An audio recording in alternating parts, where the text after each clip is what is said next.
வணக்கம், welcome to Tamil daddy mummy eats. இன்னைக்கு Tamil mummy தூதுவளை ரசம் செய்வது பார்க்கலாம். தூதுவளை ரசம் செய்வதற்கு தேவையான பொருட்கள்: ஒரு லெமன் சைஸுக்கு புளியை தண்ணியில் ஊற வச்சிருக்கிறேன். ஒரு கப் தூதுவளை எடுத்திருக்கிறேன். நீங்கள் இதில் முள் நிறையா இருக்கும், அதனால் ஒரு பெரிய வடிகட்டி எடுத்து அதில் அலசிக்கிங்க. ஒரு டீஸ்பூன் மிளகு, ஒரு டீஸ்பூன் கொத்தமல்லி, ஒரு டீஸ்பூன் சீரகம், 7 to 8 பல் பூண்டு, நான் உளிக்க வேண்டாம் பூண்டெல்லாம், ஒரு சின்ன வெங்காயம், சால்ட் தேவைக்கேற்ப. இதை நான் தாளிக்காத இன்னைக்கு செய்ய போகிறேன். வாங்க செய்யலாம். தூதுவளை ரசம் நார்மலாகவே சளிக்கு ரொம்ப நல்லது. இதை நீங்கள் தாளிக்காத செய்யும் போது அந்த எண்ணெய் எதுவும் அதில் சேரக்கூடாது, அப்போ தான் உங்களுக்கு நல்லா கேட்கும். வாங்க செய்யலாம். ஒரு மிக்சியை எடுத்து சீரகம், கொத்தமல்லி, மிளகு, தூதுவளை, பூண்டு, வெங்காயம், இப்போ இதை கொஞ்சம் தண்ணி ஊற்றி நைஸாக அரைச்சிக்கலாம். இப்போ நைஸாக அரைச்சாச்சு.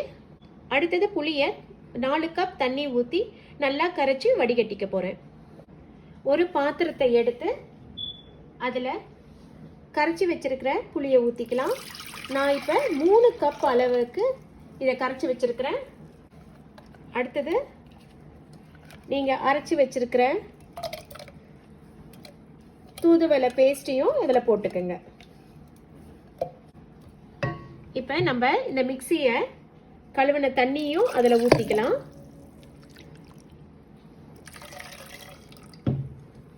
இன்னும் கொஞ்சம் இதை நான் கழுவி ஊற்ற போகிறேன்.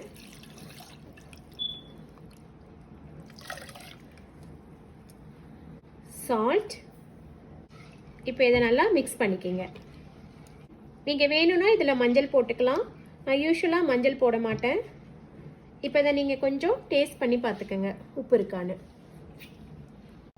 இப்போ அடுப்பை ஆன் பண்ணி நான் இந்த பாத்திரத்தை அடுப்பில் வச்சுருக்கிறேன்.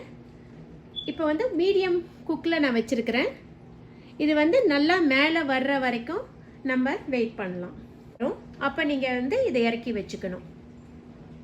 உங்களுக்கு காரம் வேணும்னா இன்னும் கொஞ்சம் பெப்பர் கூட நீங்கள் சேர்த்துக்கலாம்.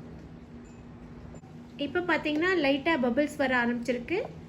இப்போ இதை ஒரு 2 மினிட்ஸில் நம்ம இறக்கிக்கலாம். இதை ரொம்ப வேக விடாதீங்க, அப்புறம் அதில் உள்ள சத்தெல்லாம் போயிடும். இப்போ ரெடி ஆயிடுச்சு. இப்போ நான் அதை ஆஃப் பண்ணிக்க போகிறேன்.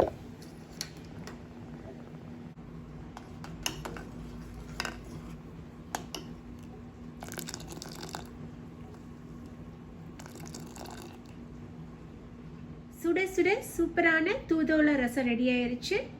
வாங்க குடிக்கலாம். மறக்காம லைக் பண்ணுங்க, சப்ஸ்கிரைப் பண்ணுங்க, கமெண்ட் பண்ணுங்க.